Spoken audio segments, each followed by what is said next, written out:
तब जमींदार से लड़का बहुत उत्साहित होकर कहा कि मैट्रिक के इम्तिहान में प्रथम फर्स्ट डिवीजन से पास हुए हैं। जमींदार खाट पर लेटा हुआ था और बोला, अच्छा फर्स्ट डिवीजन से पास हुए हो, चलो गोर दबाओ। तो आप देख रहे हैं खबरें देश तक, मैं आपके साथ प्रदीप। आज के स्टोरी में हम चर्चा करेंगे केंद्र सरकार के द्वारा जननायक कर्पूरी ठाकुर को भारत रत्न देने का घोषणा किया गया है और भारत रत्न किस क्षेत्र में दिया जाता है, किसको किसको दिया जाता है, इसके बारे में हम इस वीडियो के माध्यम से हम चर्चा करेंगे। भारत रत्न देश का सर्वोच्च सम्मान है। भारत रत्न उन व्यक्तियों को दिया जाता है जो कला के माध्यम से देश का नाम रोशन करते हैं, जो कला के माध्यम से अंतर्राष्ट्रीय लेवल पर, चाहे वो खेलों का क्षेत्र हो, चाहे विज्ञान का क्षेत्र हो, चाहे साहित्य का क्षेत्र हो, चाहे वो राजनीतिक क्षेत्र हो, इन तमाम प्रकार के क्षेत्रों में जो अपनी कला के माध्यम से प्रदर्शन कर अपने टैलेंट के माध्यम से देश विदेश में नाम रोशन करते हैं, उन्हें भारत रत्न से सम्मान किया जाता है। आसान भाषा में समझिए, वैसे समझने के लिए बहुत बड़ी बड़ी भाषा है। भारत रत्न का आकार पीपल के पत्ते की तरह होता है, उसकी डिजाइन उसी तरह से होता है। पीपल के पत्ते में प्लेटिनम का एक सूर्य बना होता है और सूर्य के नीचे लिखा रहता है भारत रत्न। भारत रत्न और उसके पीछे का बात करें तो अशोक स्तंभ का एक चिन्ह होता है और बीच में उसके नीचे लिखा रहता है सत्यमेव जयते। भारत रत्न एक ऐसा सम्मान है जिसको वरीयता सूची में रखा गया है, जिसका वरीयता सूची 7A में भारत रत्न से जो सम्मानित होते हैं उनको 7A में रखा गया है। वरीयता सूची का कहने का मतलब है VIP कैटेगरी। जैसे भारत के राष्ट्रपति को VIP के कैटेगरी 1 में रखा गया है, उसी प्रकार जिसको भारत रत्न मिलता है उनका VIP कैटेगरी में जो नंबर है वो 7A पे आता है। उनसे नीचे जैसे सुप्रीम कोर्ट के जो चीफ जस्टिस हैं, जो राज्यसभा के उपसभापति हैं, लोकसभा के उपसभापति हैं, केंद्र में राज्य मंत्री हैं, स्टेट में जो कैबिनेट मंत्री हैं, वह सब भारत रत्न विजेता जो हैं उनसे जो है नीचे क्रम में आते हैं। तो आप देख सकते हैं यह पुरस्कार का महत्व कितना अधिक है।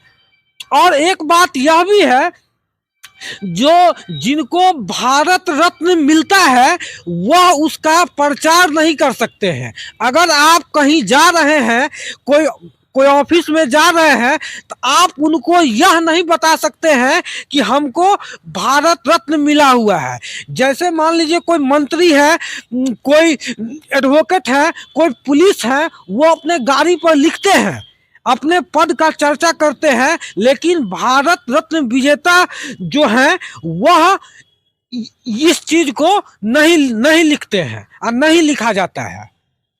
भारत रत्न का शुरुआत 2 जनवरी 1954 में भारत के प्रथम राष्ट्रपति राजेंद्र प्रसाद के द्वारा की गई।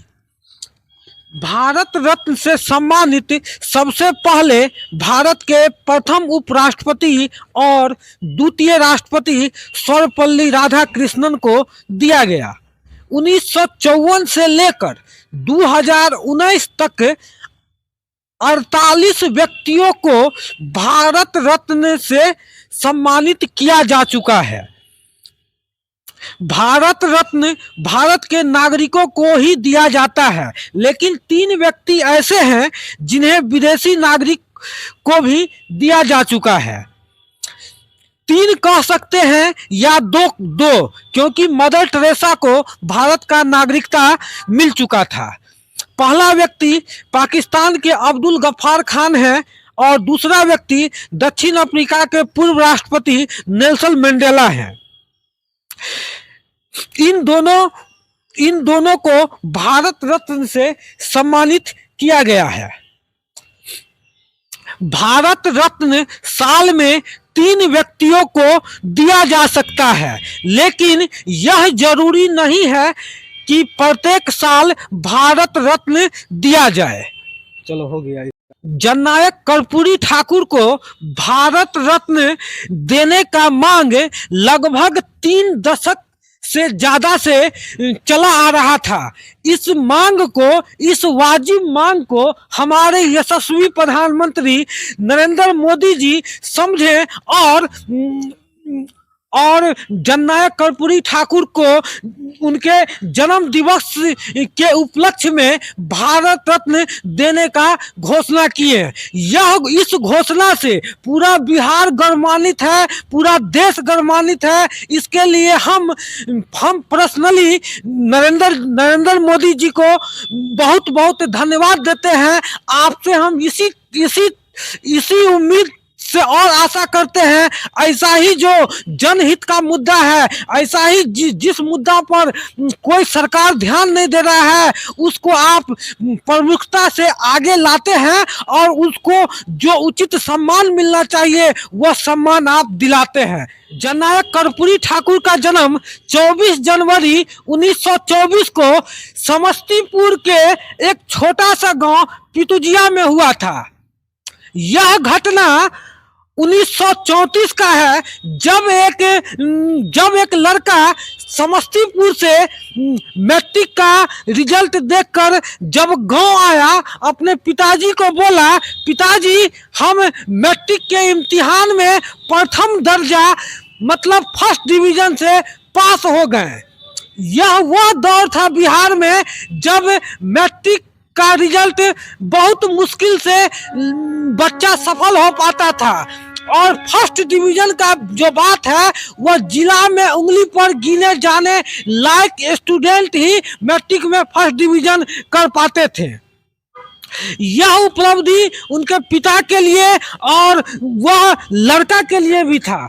तो उनके पिताजी बोले चलते हैं जमींदार के पास, और अगर जमींदार साहब अगर कुछ हेल्प कर देंगे तो लड़का को पढ़ाई में आसानी हो जाएगा। जब वो जमींदार के पास लड़का को लेके गए तब जमींदार से लड़का बहुत उत्साहित होकर कहा कि मैट्रिक के इम्तिहान में प्रथम फर्स्ट डिवीजन से पास हुए हैं। जमींदार खाट पर लेटा हुआ था और बोला, अच्छा फर्स्ट डिवीजन से पास हुए हो, चलो गोर दबाओ। यह शब्द सुनकर उस लड़का को लगा जैसे हमको कोई दाग दिया है, जैसे जानवर को दागा जाता है, उसी तरह यह शब्द उस लड़का के दिमाग में बैठ गया, चलो गोर दबाओ। और उसी के 30 साल के बाद वह लड़का के पैर के नीचे मुख्यमंत्री का कुर्सी था, और वह लड़का जिसको बेगारी में मजदूरी कराने के लिए, बेगारी में काम करवाने के लिए समाज के उच्च वर्ग के जो समाज के ठेकेदार लोग जो थे, जो किया करते थे, वह लड़का आज पूरा देश चला रहा है। और मैं बता दूं, जननायक कर्पूरी ठाकुर के बारे में कहा जाता है कि मंडल कमीशन जब आया तब पिछड़ा को आरक्षण दिया गया, लेकिन जननायक कर्पूरी ठाकुर एक ऐसा नेता के रूप में उनको याद किया जाता है। मंडल कमीशन आने से 1 दशक से पहले वह बिहार में आरक्षण का व्यवस्था करवाए, और कर्पूरी ठाकुर का ही देन है। डॉक्टर जगन्नाथ मिश्र आगरा के अंतिम मुख्यमंत्री बिहार के हुए, उनके बाद बिहार में कोई भी आगरा जाति का मुख्यमंत्री बिहार के गद्दी पर नहीं बैठ पाया। इस सब के पीछे जननायक कर्पूरी ठाकुर का बहुत बड़ा योगदान है। जब पिछड़ा का बात आता है, जब पिछड़ा का चर्चा होता है, तो हमारे जहन में एक ही नेता का नाम आता है, जिनका नाम है जननायक कर्पूरी ठाकुर। जननायक कर्पूरी ठाकुर बिहार के नेता नहीं थे, वह पूरा भारत के पिछड़ा के बड़े नेताओं में से एक नेता जननायक कर्पूरी ठाकुर थे, जो पिछड़ा को मुख्य धारा से जोड़ने का प्रयास किए, जो हम लोगों को आज भी देखने को मिल रहा है। उनका जो योगदान है वह हम लोग भुला नहीं पाएंगे। आज हमको बहुत ज्यादा गर्मान्वित महसूस कर रहा है, जो हम ये ऐसे आदमी का चर्चा कर रहे हैं जो समाज के लिए, जो देश के लिए, जिन्होंने इतना चीज दिया उस पर बोलने का हमको मौका मिला है। और हम धन्यवाद देना चाहते हैं यशस्वी प्रधानमंत्री आदरणीय नरेंद्र मोदी जी का, जो यह जननायक कर्पूरी ठाकुर को भारत रत्न देने का मांग लगभग 3 दशक से ज्यादा से चला आ रहा था। इस वाजिब मांग को हमारे यशस्वी प्रधानमंत्री नरेंद्र मोदी जी समझा, और उनके जन्म दिवस के उपलक्ष्य में 24 तारीख को जननायक कर्पूरी ठाकुर का जन्मदिन है। उनके जन्म दिवस के उपलक्ष्य में नरेंद्र मोदी जी जननायक कर्पूरी ठाकुर को भारत रत्न देने का घोषणा किए। यह इस घोषणा से जननायक कर्पूरी ठाकुर को अगर भारत रत्न मिला है, तो उससे सिर्फ बिहार के लिए गर्व की बात नहीं है, यह पूरे भारत के लिए गर्व की बात है। क्योंकि जननायक कर्पूरी ठाकुर बिहार के ही नेता नहीं थे, बल्कि पूरा भारत का नेता थे। इससे हम बिहार वासी तो गर्मान्वित है, साथ ही साथ पूरा भारत गर्मान्वित है। और नरेंद्र मोदी को पूरा दिल से पूरा देशवासी बधाई दे रहा है। वह मांग जो लगभग 30 साल से चला आ रहा था, सरकार के कान में जू तक नहीं गुज रहा था, उस मांग को आज हमारे यशस्वी प्रधानमंत्री नरेंद्र मोदी ने पूरा किया। इसके लिए मैं पर्सनली नरेंद्र मोदी जी को बहुत बहुत धन्यवाद देता हूं। और ऐसे ही उम्मीद करते हैं आगे भी आप इसी तरह से फैसला लेंगे जो समाज हित में रहेगा, जो देश हित में रहेगा। और इसी के साथ हम अपने बात को खत्म करते हैं अपने सहयोगी सचिन और कैमरामैन अमित के साथ। बहुत बहुत धन्यवाद।